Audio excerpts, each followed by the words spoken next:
Okay, okay. We're gonna try our best to do a British accent. Okay, it's gonna be horrible. I'm not a horrible person. Don't unfollow me because I'm a horrible person. Because I am a horrible person. Okay. The package is almost on its way. I didn't realize that the guys who are selling me the iFlash, these guys are in the UK. Now CSR1 originally came from the guys in the UK. That's why you had some of the weird cars, not a lot of American cars at first. So it's kind of weird to see some stuff coming from the UK. And one of my favorite magazines back in the day was a UK magazine. So here we go.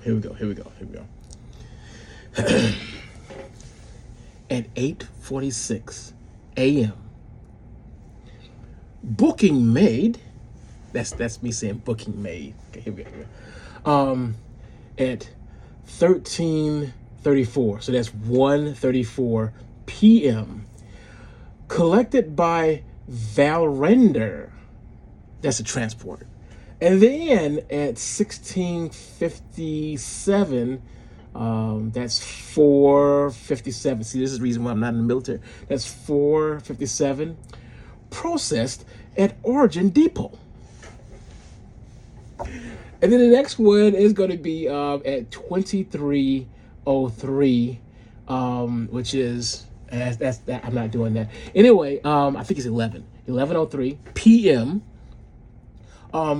Booked on flight the 13th of August 2024, because they always go 13. They do it like the military way. They do 13 and then the month and then the year. It's like, man, just how come you can't just say August 13th? Anyway, and then the next thing is this is at 2 o'clock in the morning,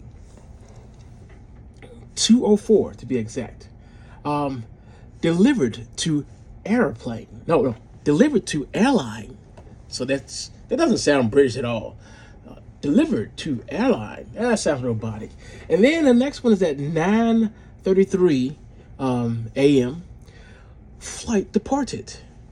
That just sounds like a really posh accent. That doesn't sound like British. It doesn't. Anyway, at 12:05 p.m. flight arrived. Oh, it arrived at JFK. Wait a minute. Hold on. Let me. I can track the other part. If I click here, what do we see? We're still just waiting. Yeah, we're still just waiting. Okay, so we at least know it arrived at JFK. So it's not in North Carolina. It's at JFK. So hopefully they just throw it on the truck and just drive it on over here. I'm hoping they don't send it anywhere else. But it's the iFlash, the quad iFlash. We're gonna wrap up this entire thing, and I'll open up the iPod for the first time. I am not new with opening up iPods. I've opened up many iPods. In one case, I changed the batteries in both of the pods that my wife had and that I had. In another situation, an ex-coworker, he's no longer with us. He passed away a while ago. He had a iPod, probably I want to say 5th or 6th generation. It's a really nice iPod. He's like, I don't know what's wrong with it. It won't work. And I was like, I'll take a look at it. He said, if it doesn't work, you can just keep it and do whatever you want with it. Should have kept it. I should have kept it. Anyway,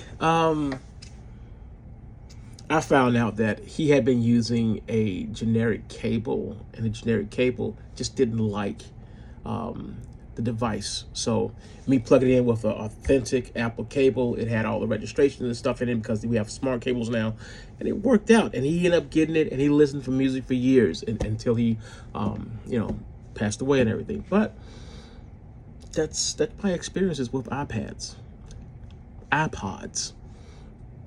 That's my experience with iPods, and I've done it before. I don't like to get inside of those things, because when you open them up, there's always like a little gap. You don't want to mess up the gap and everything, and you want to be as tight as possible. You don't want it to be gappy. So that's why I'm like, I just want to go in at one time, do all the work, and just leave.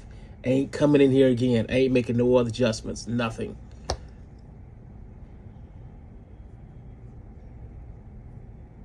I'm thinking about getting another part. Damn it.